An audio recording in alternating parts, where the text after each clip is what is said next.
पिछले वाले क्लास में यानी कि कल हम लोगों ने 4 क्वेश्चन सॉल्व किया था और 4 क्वेश्चन हमारे पास आज और है, 5 6 7 8 नंबरिंग आप लोग करते चलिएगा, ठीक है। 4 हम लोग कल किए थे, 1 2 3 4 5 6 7 8 हम लोग आज कर लेते हैं, ठीक है। और देखो हमने यहाँ पे ये बताया था कि हम लोग जो अभी सॉल्व कर रहे हैं ये हम लोग कौन से हिस्से का सॉल्व कर रहे हैं, न्यूमेरिकल वर्ड प्रॉब्लम क्वाड्रिलेटरल का। पूरा हमारा ये खत्म हो जाएगा, फिर चलेंगे हम लोग सॉलिड शेप्स में, ठीक है, लेकिन बाद में, क्योंकि हमने कहा था कि आपको लगभग हम 15 से 20 क्वेश्चन करवाएंगे इसी प्रकार का, तब आपका एक हैबिट बन जाएगा कि हाँ मेंसुरेशन से सवाल यदि आए तो कैसे हैंडल करना है, ठीक है। चलो शुरू करते हैं। तो 5वां नंबर सवाल हमारा क्या है, देखिए, the sides of a rectangle are in the ratio 5:4 and its perimeter is 900 centimetre, find its length and breadth. देखो बहुत ध्यान से समझना इसको। हमने कहा था कल कि जब भी सवाल रेशियो का आए, रेशियो वाला, उसको क्या कर लो, x के साथ उसको लेट कर लो। मान लो जैसे यहाँ पे 5 है तो क्या हो जाएगा 5x और 4 है तो 4x। अब इसको हम लोग यहाँ पे बनाते हुए चलेंगे, थोड़ा सा आप लोग ध्यान दीजिएगा। सॉल्यूशन नंबर 5 देखिए, क्योंकि इसमें एक रेक्टेंगल का बात हुआ है तो सबसे पहले आप एक रेक्टेंगल बना लो। रेक्टेंगल का आपने बना लिया, अब आप इसका कुछ नाम दे सकते हैं, A B C D. ABCD rectangle का हमारा नाम है, ओके। चलो आगे बढ़ते हैं फिर। अब देखो इसमें कहा है ना कि इसका साइड्स जो है ना 5:4 रेशियो में है। 5:4 का मतलब है कि पहला साइड 5 है और दूसरा साइड हमारा 4 है। लेकिन इसमें यहाँ पे ये कहा आपसे कि कौन सा साइड 4 लेना है और कौन सा साइड 5 लेना है, ये तो नहीं कहा यहाँ पे। लेकिन रेक्टेंगल में क्या चीज होता है, मात्र 2 ही चीज होता है, एक लेंथ होता है तो एक हमारा ब्रेथ होता है। एक है हमारा 5, यानी कि 4 से बड़ा हमारा 5 है। तो बताइए हमको 5 क्या लेना चाहिए, इसका लेंथ लेना चाहिए या इसका ब्रेथ लेना चाहिए? 5 लेंथ लेना चाहिए, क्योंकि रेक्टेंगल में ये वाला हमारा हिस्सा क्या होता है, लेंथ, तो इसको हम लोग 5x मान लेते हैं। अच्छा फिर सवाल है कि सर आपने इसको 4x क्यों नहीं माना? क्योंकि देखो आप इसमें ना थोड़ा सा अपना लॉजिक भी लगाओ।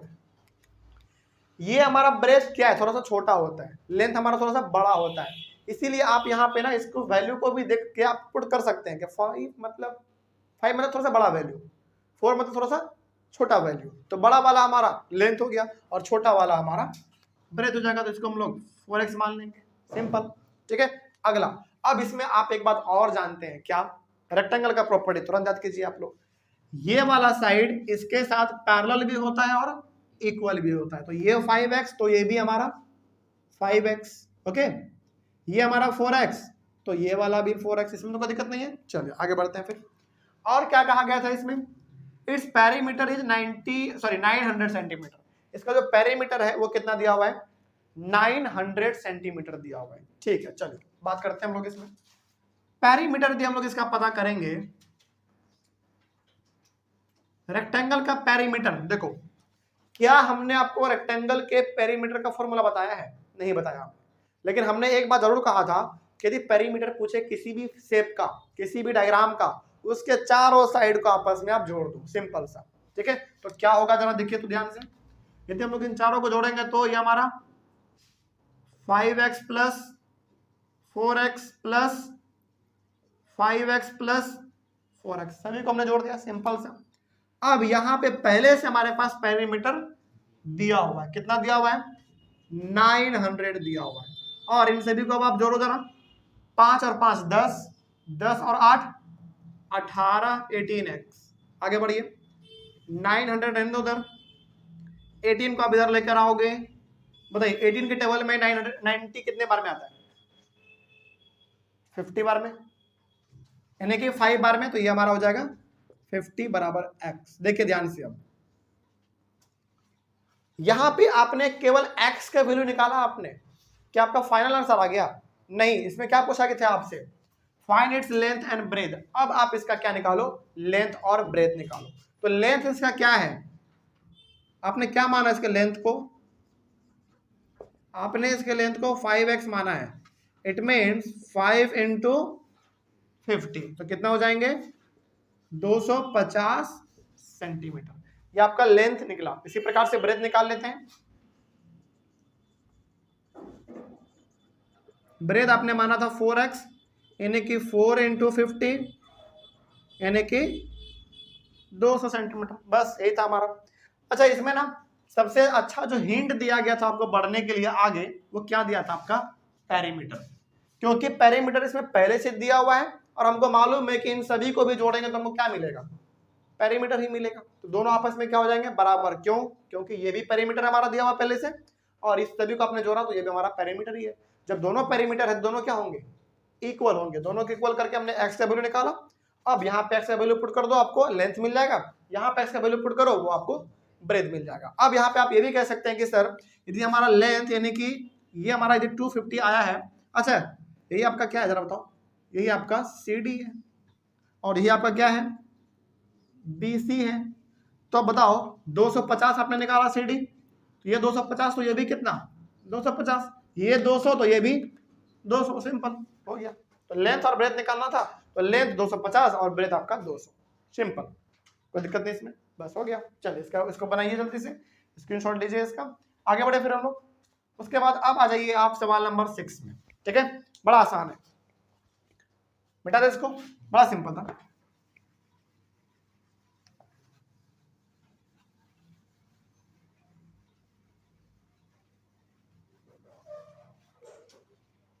सॉल्यूशन नंबर 6 देखिए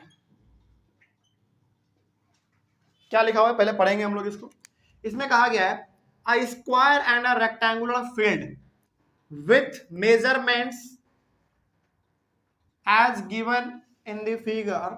अच्छा, फिगर इसमें नहीं दिया हुआ है, हमने फिगर बनाना शायद हम भूल गए हैं। डायग्राम इसका क्या था? इसका डायग्राम तो आप लोगों के पास भी नहीं है, चलिए कोई बात नहीं। इसका डायग्राम हम बनाना भूल गए, चलो कोई दिक्कत नहीं, इसको भी आप स्किप कर सकते हो। इस क्वेश्चन को हम दोबारा दे देंगे, ठीक है? डायग्राम हम भूल गए, कोई दिक्कत नहीं। हालांकि इसका डायग्राम यदि नहीं बन पाएगा क्योंकि इसमें डायग्राम में वैल्यू भी दिया हुआ होता है, हमको वैल्यू याद नहीं आ पा रहा, कोई दिक्कत नहीं। इसका डायग्राम हम बनाना भूल गए हैं तो अभी आप इसको छोड़ सकते हो, अगले वाले क्लास में हम लोग इसको भी इंक्लूड कर लेंगे, ठीक है? चलिए, तो ये आप नंबरिंग थोड़ा सा और कर लो।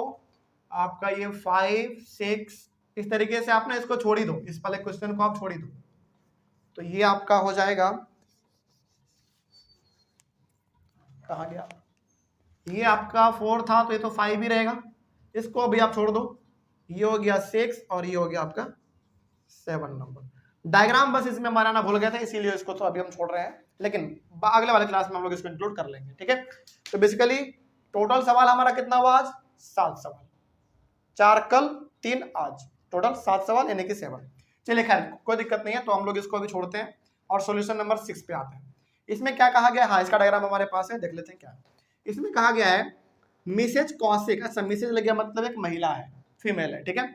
Mrs Kaushik has a square plot with the measurement as shown in the figure. हमारे पास यहाँ पे एक फिगर है और ये जो आप, चलो इसका कुछ नेमिंग कर देते हैं। सपोज करो A, B, C और D, यानी कि मिसेज कौशिक के पास A, B, C, D एक स्क्वायर है और स्क्वायर के शेप का इसके पास क्या है? एक प्लॉट है, सिंपल सा लैंड है इसके पास, ठीक है? आगे उसके बाद she wants to construct a house in the middle of the plot.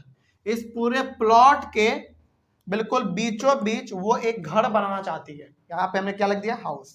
Okay, आगे उसके बाद a garden is developed around the house, और इस घर के बगल में क्या बनाना चाहती है वो? गार्डन, यानी कि ये वाला गार्डन है, ये वाला भी गार्डन है और ये वाला भी गार्डन है और ये वाला भी गार्डन है। सिंपल सा स्क्वायर के शेप का उसके पास एक प्लॉट है, बिल्कुल बीचों बीच वो एक अपना रेक्टेंगल के शेप का घर बनाना चाहती है, ठीक है? और इसके चारों तरफ क्या है? गार्डन है। आगे बढ़ते हैं फिर। उसके बाद हाँ, find the total cost of developing a garden around the house at the rate of ₹55 पर मीटर स्क्वायर। तो अब यहाँ पे आपको क्या बताना है कि यदि इस घर के चारों तरफ ये हमारा गार्डन है, तो बताइए इस पूरे गार्डन को बनाने में मिसेज कौशिक को कितना पैसा देना पड़ेगा। लेकिन यहाँ पे हिंट क्या दिया हुआ है कि 1 मीटर स्क्वायर एरिया के लिए वो कितना खर्च करती है? 55 रुपए। तो बताओ आप क्या करोगे? सबसे पहले हम लोग क्या कर सकते हैं इसमें, देखिए यदि हम इस पूरे एरिया में से, यानी कि पूरे स्क्वायर के एरिया में से यदि हम इस रेक्टेंगल जो हमारा घर है इसके एरिया को हम माइनस कर दे तो किसका एरिया मिलेगा हमको? गार्डन का मिल जाएगा। पहले हम गार्डन का एरिया पता करते हैं, ठीक है? चलो, तो क्या करोगे आप? क्या हमने बताया देखो एक बात और आप यहाँ पे याद रखो, क्योंकि ए बी सी डी हमारा क्या है, एक गार्डन है, तो ये 25, तो ये भी 25, तो ये भी 25 होगा और ये भी 25 होगा, क्योंकि स्क्वायर का सारा साइड इक्वल होता है। अब ये जो घर बनाना चाहती है ना, उसका वैल्यू जरा देख के बताओ, ये रेक्टेंगल होगा कि नहीं, क्योंकि ब्रेड दिया हुआ है 15 और इसका लेंथ दिया हुआ है 20, इट मीन ये कैसे शेप का घर बनाना चाहती है, रेक्टेंगल के शेप का। तो हम क्या करेंगे, पूरे स्क्वायर के एरिया में से रेक्टेंगल का एरिया यदि हम माइनस कर दें तो हमको क्या मिलेगा, इस गार्डन का एरिया मिल जाएगा। ठीक है, चलिए तो हम लोग यहाँ पे पता करेंगे पहले total area of garden.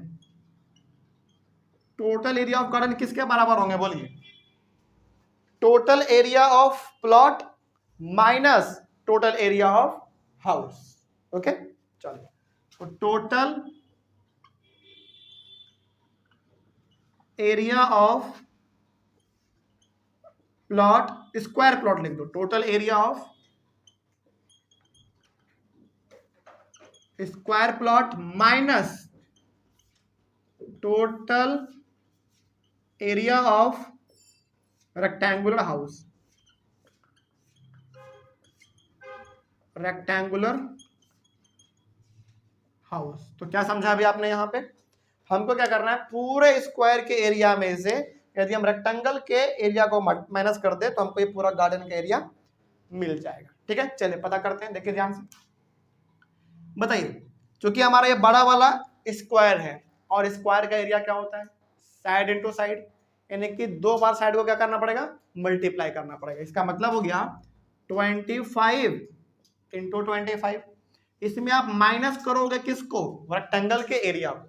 Okay, तो रेक्टेंगल का एरिया क्या है आपका, लेंथ इंटू ब्रेथ होता है, तो लेंथ आपके पास 20 है और ब्रेथ आपके पास 15 है, तो लेंथ यानी कि 20 इंटू 15, इसको आप माइनस कर लो, जो आंसर आएगा वही हो जाएगा आपके गार्डन का एरिया। ठीक है, चलिए तो 25 इंटू 25 625 होता है, माइनस 300 ना,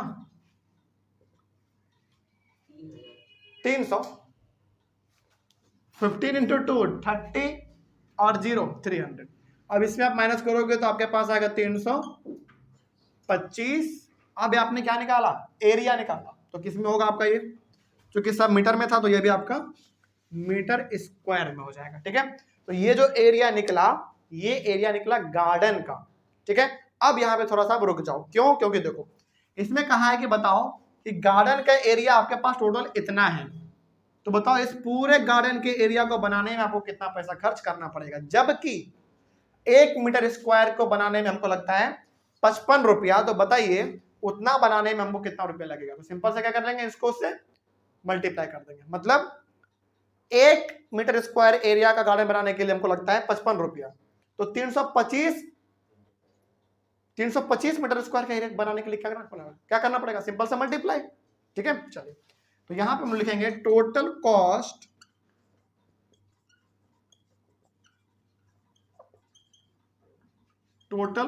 रिक्वायर्ड टू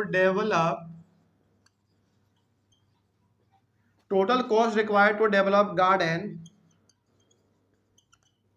इक्वल्स टू क्या होंगे,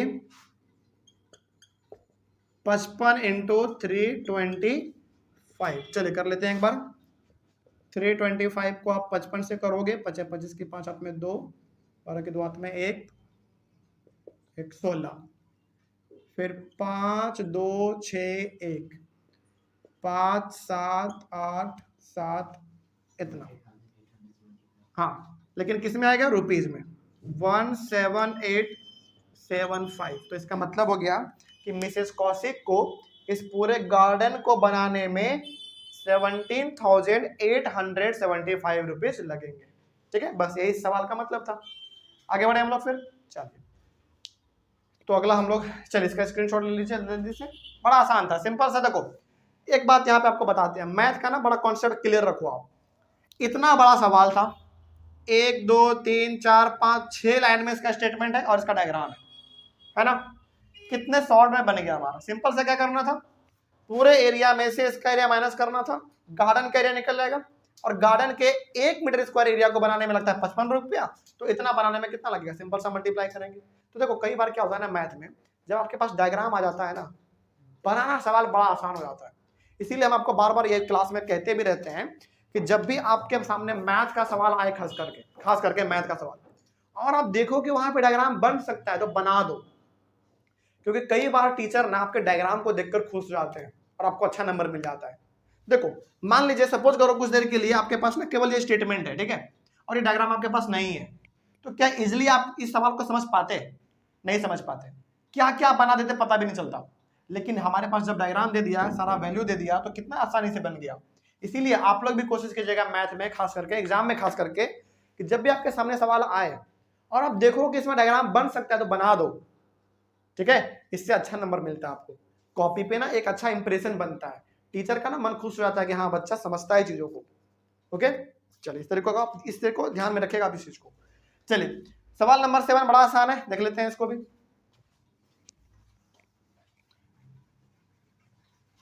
एक सवाल हमारा इसमें रह गया आज, कोई बात नहीं, डायग्राम थोड़ा सा भूल गए।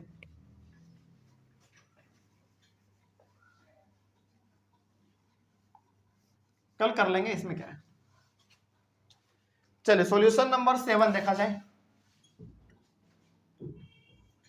ये वाला सवाल बड़ा सिंपल है, आप लोग आराम से बता सकते हैं। Find the area of a rhombus whose diagonals are of length 10 centimetre and 8.2 centimetre. Simple सा। रोम्बस का बात हुआ तो आप एक पहले रोम्बस बना लो, पहले आप एक रोम्बस बना लीजिए। A B C D rhombus हमारा बन गया। और इस रोम्बस में कह रहा ना आपके पास दो डायगोनल है, एक का लेंथ है 10 और एक का 8.2। अच्छा आप इसमें क्या अनुमान लगा के बता सकते हैं कौन सा लेंथ हमारा 10 होगा और कौन सा 8.2 होगा? अरे कैसे नहीं बता सकते हैं? 10 मतलब बड़ा वैल्यू, तो हमारा इसमें जो डायगोनल बनेगा वो बड़ा कौन सा बनेगा? बी से लेकर डी तक। तो जो हमारा बीडी वाला डायगोनल होगा उसका लेंथ ऑटोमेटिक क्या आपको दिख रहा है, थोड़ा सा बड़ा होगा। लेकिन ये जो होगा ये क्या होगा? पास है यानी कि छोटा है। तो यहाँ पे अनुमान भी लगा सकते हैं कि ये हमारा कितना हो जाएगा 10 सेंटीमीटर, और ये वाला कितना हो जाएगा 8.2 सेंटीमीटर। सिंपल। तो आपके पास रोम्बस का दोनों डायगोनल दिया है। अब आपको सिंपल सा रोम्बस का एरिया पूछ रहा है। आपको मालूम है रोम्बस के एरिया का formula 1/2 into product of its diagonal. Simple. तो डायगोनल आपके पास दोनों। अच्छा प्रोडक्ट ऑफ इट्स डायगोनल का मतलब क्या समझते हैं? दोनों डायगोनल को मल्टीप्लाई करो, सिंपल। चलिए तो इसका एरिया होगा हमारा, यहां पे आप लिखेंगे एरिया ऑफ रोम्बस ABCD, इसका होता है 1/2 into product of its diagonals. Simple. तो 1/2 into product of its diagonal का मतलब हो गया, ऐसे भी आप सिंपल से कर सकते हो 1/2 इंटू 10 इंटू 8.2। तो ये हमारा कट जाएगा कितने बार में? 5 बार में, यानी कि 5 इंटू 8.2 कितना आ जाएगा देख लेते हैं।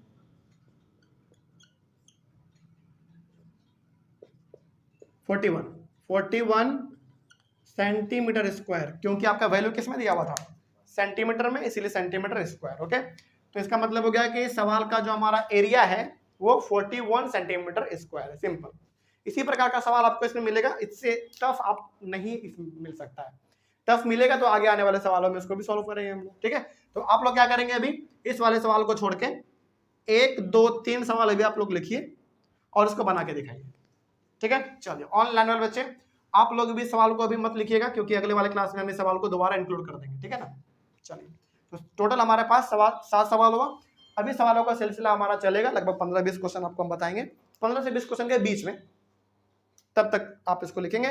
हम लोग मिलेंगे अपने अगले वाले क्लास में। Thank you very much and have a nice day.